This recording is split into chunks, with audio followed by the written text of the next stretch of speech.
Ruas TV, rutin walaupun sedikit. Bismillahirrahmanirrahim. Assalamualaikum warahmatullahi wabarakatuh. Alhamdulillahilladzi bini'matihi tatimmus salihat.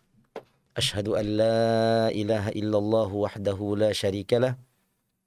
Wa ashhadu anna Muhammadan abduhu wa rasuluh wa safiyyuhu wa khaliluh. Sallallahu alaihi wasallam wa ala alihi wa sahbihi wa man sara ala nahjihi ila yaumiddin, amma ba'da.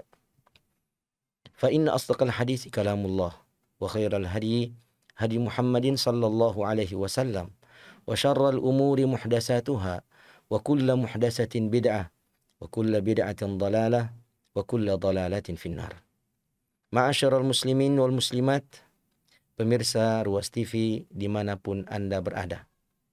Pada kesempatan yang baik ini, Allah Subhanahu wa Ta'ala memberikan karunia kepada kita untuk dapat kembali bersua membahas tentang ibadah yang sangat amat mulia, ibadah yang sangat amat dibutuhkan oleh setiap manusia.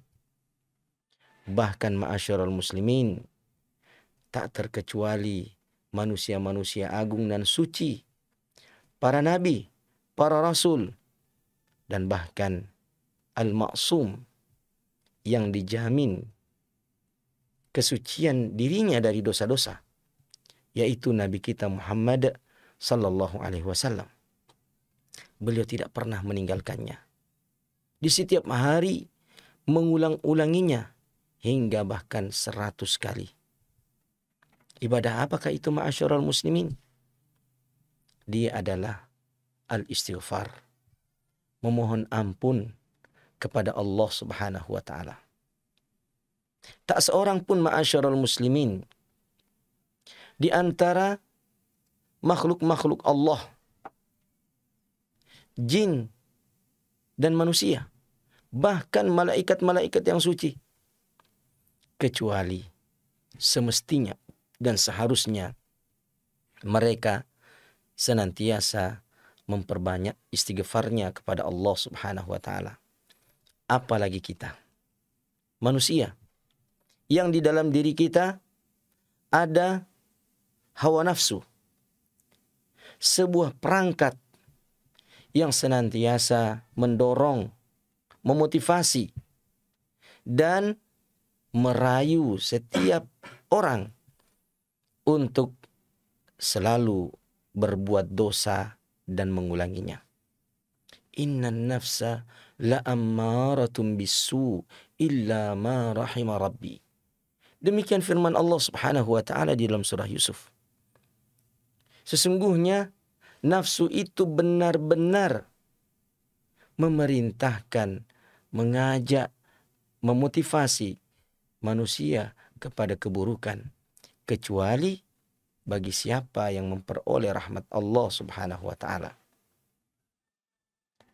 Oleh karena diri kita ini ma'asyiral muslimin tidak akan mungkin dapat terlepas dari dosa, maksiat dan kesalahan yang menodai lembaran-lembaran catatan amal kebajikan kita, sehingga boleh jadi lembaran-lembaran itu yang semulanya putih bersih menjadi hitam legam, dan pada akhirnya noda-noda maksiat dan dosa itu jika tidak dibersihkan dapat mencelakakan kita dan membinasakan kita sejak di alam barzakh hingga di alam akhirat wal a'yazubillah. Maka untuk itulah kita harus banyak-banyak beristighfar kepada Allah Subhanahu wa Ta'ala. Bahkan ma'asyiral muslimin yang dirahmati Allah Subhanahu wa Ta'ala, begitu pentingnya beristighfar, memohon ampun kepada Allah Subhanahu wa Ta'ala. Nabi kita mensunnahkan setiap selesai melaksanakan solat, bahkan solat fardu sekalipun, yang 5 waktu itu, ketika kita mengakhirinya dengan salam, Assalamualaikum warahmatullah ke kanan, lalu Assalamualaikum warahmatullah ke kiri. Maka ucapan pertama yang hendak kita ucapkan setelah melakukan ibadah yang sangat agung dan mulia ini adalah ucapan istighfar. Astaghfirullah, astaghfirullah, astaghfirullah. Logikanya ma'asyiral muslimin, andai saja setelah kita melakukan salat, di mana di dalam salat itu insya Allah mata kita steril dari melihat perkara-perkara yang diharamkan oleh Allah, karena kita diperintahkan hanya melihat ke tempat sujud. Telinga kita insya Allah steril mendengarkan apa-apa yang dimurkai oleh Allah. Tangan kita steril dari mengambil, memberi, dan melakukan menyentuh apa yang diharamkan oleh Allah. Apalagi kaki kita, ya mustahil melangkah, ya pergi dan pulang dari apa yang diharamkan oleh Allah. Seandainya dalam kondisi steril seperti itu, kita harus menutupnya dengan istighfar kepada Allah Subhanahu wa taala hingga 3 kali ma'asyiral muslimin. Lalu bagaimana dengan amalan-amalan yang lainnya? Apalagi kelalaian dan maksiat, maka lebih wajib, lebih ditekankan bagi seseorang untuk mengakhirinya dengan istighfar, memohon ampun kepada Allah Subhanahu wa taala. Nabi kita Muhammad sallallahu alaihi wasallam yang maksum itu, yang suci dari dosa-dosa itu, yang terpelihara dan terlindungi dari maksiat itu, mengatakan tentang dirinya sallallahu alaihi wasallam, wa inni la astaghfirullah mi'ata marratin fi kulli yaumin mi'ata marratin. Sesungguhnya aku, kata Rasulullah, benar-benar beristighfar, memohon ampun kepada Allah dalam sehari 100 kali. Subhanallah. Itu Nabi kita Muhammad sallallahu alaihi wasallam. Nah, ma'asyiral muslimin yang dirahmati Allah Subhanahu wa taala. Maka siapapun kita, ketika kita merasa bahwa kita ini telah diselubungi oleh dosa dan maksiat, maka segeralah memperbanyak istighfar kepada Allah. Jangan berputus asa melihat dosa-dosa masa lalu kita yang demikian nista, yang demikian banyak menggunung. Jangan pernah berputus asa sebanyak apapun dosa Anda. Karena Allah Subhanahu wa taala yang kita minta kepadanya penghapusan dosa adalah Allah Subhanahu wa taala yang banyak mensifati dirinya di dalam Al-Qur'an, Ghafurur Rahim. Dia yang Maha Pengampun lagi Maha Penyayang. Dan coba perhatikan ma'asyiral muslimin di dalam surah Az-Zumar ayat ke-53. Silahkan dibuka ya Al-Qur'annya pada surah Az-Zumar ayat 53. Ya, kita baca bersama-sama ayat ini. Allah Subhanahu wa taala berfirman, "Qul ya ibadiyalladzina asrafu ala anfusihim la taqnatu min rahmatillah innallaha yaghfiruz dzunuba jami'a innahu huwal ghafurur rahim." Katakanlah wahai Muhammad, wahai hamba-hambaku ya, yang telah melampaui batas atas dirinya, terlalu banyak dosa-dosanya, terlalu keji dan nista maksiatnya. La taqnatu min rahmatillah. Janganlah kalian berputus asa dari rahmat Allah Subhanahu wa taala. Minta ampunlah kepada Allah dari dosa-dosa itu sebanyak apapun dia, seburuk dan sekeji apapun dia. Ketuklah pintu pengabulan doa di setiap waktu dan mintalah di dalam doamu agar Allah Subhanahu wa taala mensucikanmu dari dosa-dosa. Khususnya ma'asyiral muslimin ketika tidak tersisa di malam hari kecuali sepertiga dari waktunya. Sepertiga malam. Apalagi di dalam bulan Ramadan. Apalagi di 10 terakhir. Apalagi di malam-malam ganjil. Di mana dimungkinkan pada setiap malam ganjil di 10 terakhir bulan Ramadan itu ada malam Lailatul Qadar yang lebih baik daripada 1000 bulan. Kalau Anda mendapatkan ampunan Allah Subhanahu wa taala di malam tersebut, Anda bangun terjaga hingga sepertiga malam terakhirnya. Anda berdoa kepada Allah Subhanahu wa taala mohon ampunan, maka Anda akan mendapatkan pengampunan selama 1000 bulan lamanya. 80 tahun lebih, ma'asyiral muslimin. Subhanallah, melampaui bahkan usia hidup kita di dunia ini. Sebab boleh jadi usia kita tidak sampai 80 tahun hidup di dunia ini. Dan kita mendapatkan ampunan 1000 tahun yang hampir 80 tahun lebih. Subhanallah. Nah, ma'asyiral muslimin yang dirahmati Allah Subhanahu wa taala. Sikap berputus asa dari rahmat Allah Subhanahu wa taala itulah yang membuat terkadang seseorang pada akhirnya enggan memohon ampun kepada Allah Subhanahu wa taala. Ya. Apa keutamaan daripada istighfar itu selain daripada penghapusan dosa? Luar biasa keutamaannya, ma'asyiral muslimin. Nabi kita Muhammad sallallahu alaihi wasallam bersabda, "Man lazimal istighfara ja'alallahu lahu min kulli dhiqin makhraja wa min kulli hammin faraja wa yarzuquhu Allahu min haitsu la yahtasib." Siapa yang senantiasa beristighfar kepada Allah, memohon ampun kepada Allah, maka Allah akan memberikan kepadanya 3 keutamaan yang dahsyat. Yang pertama, ja'alallahu lahu min kulli dhiqin makhraja. Allah Subhanahu wa taala akan memberikan kepadanya jalan keluar dari setiap kesempitan yang dia alami. Kesempitan yang dialami seseorang dalam masalah ekonomi, istighfar, ma'asyiral muslimin, akan memberikan solusi jalan keluar yang demikian cepat. Apalagi ma'asyiral muslimin, kesempitan yang dialami oleh seseorang karena prahara rumah tangga, masalah yang dihadapi dengan istrinya, atau masalah yang dihadapi dari salah satu dari anak-anaknya, yang membuat hatinya terluka, tersayat-sayat, dan dia merasa bahwa dunia telah hancur karena problem rumah tangga yang dihadapi. Solusinya, ma'asyiral muslimin, banyak beristighfar kepada Allah Subhanahu wa taala. Ja'alallahu lahu min kulli dhiqin makhraja. Yang kedua,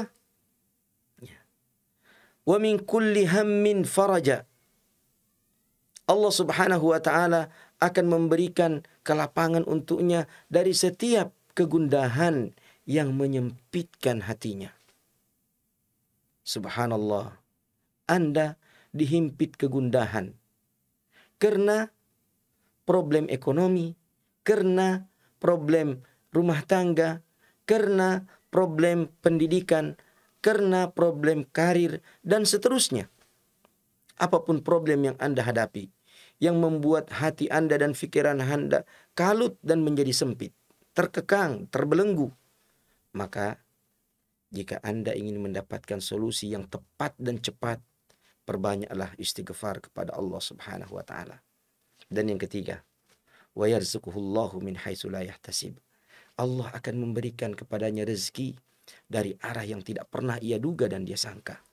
Luar biasa, ma'asyiral muslimin, keutamaan istighfar ini. Ada kisah yang diriwayatkan dari Imam Ahmad bahwa suatu hari Imam Ahmad keluar dari kampungnya menuju suatu wilayah yang pada dasarnya dia tidak memiliki hajat dan kebutuhan untuk pergi ke wilayah tersebut. Ia tiba menjelang malam. Maka Imam Ahmad rahimahullahu ta'ala masuk ke salah satu masjid di wilayah tersebut. Hingga ia pun melaksanakan salat Isya. Karena di wilayah itu ia tidak memiliki kerabat, tidak memiliki sahabat dan orang-orang yang dia kenal, maka Imam Ahmad memutuskan untuk bermalam nginap di masjid tersebut di malam itu. Namun apa yang terjadi? Penjaga masjid tidak mengizinkan Imam Ahmad. Seandainya penjaga masjid ini mengenali bahwa yang meminta izin untuk menginap di malam itu adalah seorang imam besar, yaitu Imam Ahmad, tentu dia tidak akan menolaknya. Dan Imam Ahmad enggan memperkenalkan diri kepada orang tersebut. Mengapa ia tidak mengenalnya? Bukankah Imam Ahmad sangat tersohor namanya? Ya, dia tidak mengenalnya karena pada masa itu belum ada media sosial. Untuk mempermudah bagi orang untuk mengenal siapa saja. Tidak ada media apapun. Tidak ada foto, ma'asyiral muslimin. Maka akhirnya Imam Ahmad di malam itu diusir. Mereka sempat bertengkar di teras masjid. Lalu apa yang terjadi?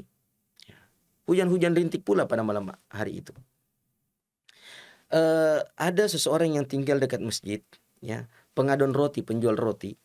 Di malam itu dia sedang mengadon roti dan mendengarkan ada orang yang bertengkar di luar, maka dia pun keluar melongo. Ternyata ada orang yang berdebat. Satu minta izin tinggal di masjid malam itu, satu menolaknya. Maka dia pun menghampiri orang itu. Lalu kemudian mempersilahkan lelaki asing itu untuk menginap di malam tersebut di dalam rumahnya. Maka Imam Ahmad pun menerima tawaran itu. Maka dia pun menuju ke rumah lelaki pengadon roti itu dan menginap di sana. Sebelum Imam Ahmad beristirahat, disajikan kepadanya air hangat, baju ganti. Lalu kemudian lelaki itu minta izin untuk melanjutkan pekerjaannya. Imam Ahmad melihat lelaki itu setiap dia bekerja, dia beristighfar. Astagfirullah, astagfirullah, astagfirullah. Mengadon roti sambil beristighfar. Di dalam hati, Imam Ahmad demikian kagum terhadap amalan yang dilakukan oleh lelaki tersebut. Lalu, setelah sekian lama ia memperhatikan, ternyata orang itu tidak putus beristighfar kepada Allah. Maka ia tidak sabar untuk segera bertanya, "Ya fulan, sejak kapan amalan ini engkau lakukan?" "Selalu beristighfar." Maka lelaki itu mengatakan, "Sudah sejak lama sekali. Amalan ini aku rutinkan." Lalu Imam Ahmad mengatakan, "Keutamaan apa yang telah Allah karuniakan kepadamu melalui amalan ini?" Dia mengatakan, "Ada satu keutamaan yang Allah berikan kepadaku. Bahwa tidaklah aku berdoa kepada Allah meminta sesuatu kecuali Allah memberikannya kepadaku. Kecuali satu hal yang masih aku menanti." Apa itu, kata Imam Ahmad? Beliau mengatakan, "Selama ini aku memohon kepada Allah agar Allah memperjumpakan aku dengan Imam Ahmad." Betapa kagetnya Imam Ahmad. Beliau terperanjat. Kira-kira kenapa? Karena tidaklah Imam Ahmad keluar dari kampungnya ke wilayah itu tanpa tujuan yang beliau ketahui. Sehingga beliau terusir dari masjid. Tidak diizinkan untuk menginap. Kecuali untuk memperjumpakan beliau dengan lelaki tersebut. Karena ia meminta di dalam doanya agar ia diperjumpakan oleh Allah dengan Imam Ahmad. Inilah keutamaan istighfar, ma'asyiral muslimin. Oleh karenanya, bagi Anda yang selama ini boleh jadi telah banyak berdoa kepada Allah, tetapi tak kunjung mendapatkan pengabulan doa, banyak-banyak beristighfar. Banyak-banyaklah beristighfar kepada Allah Subhanahu wa taala, karena istighfar itu akan mempercepat dikabulkannya doa oleh Allah Subhanahu wa taala, mendatangkan rezeki dari arah yang tidak terduga, memberikan solusi dari setiap masalah, dan memberikan kelapangan dari setiap kegundahan, kesedihan, dan kekecewaan. Demikian ma'asyiral muslimin yang dirahmati Allah Subhanahu wa taala, apa yang dapat kita sampaikan. Semoga memberikan kesan positif dan baik di dalam hati kita yang memotivasi kita untuk mengamalkannya. Apa yang benar datangnya dari Allah Subhanahu wa taala, yang keliru dan salah datangnya dari kelemahan pribadi kami, dan kami memohon kepada Allah Subhanahu wa taala agar kekeliruan dan kesalahan itu diampuni olehnya sehingga kami tidak mempertanggungjawabkannya di hadapan Allah kelak pada hari kiamat nanti. Dan kepada pemirsa, jika menemukannya, maka hendaklah meluruskan dan membenarkannya agar kekeliruan dan kesalahan itu tidak terwariskan pada generasi kita selanjutnya. Dan marilah kita tutup pertemuan ini dengan doa kafaratul majlis. Subhanakallahumma wa bihamdik, asyhadu an la ilaha illa anta, astaghfiruka wa atubu ilaik. Wassalamualaikum warahmatullahi wabarakatuh.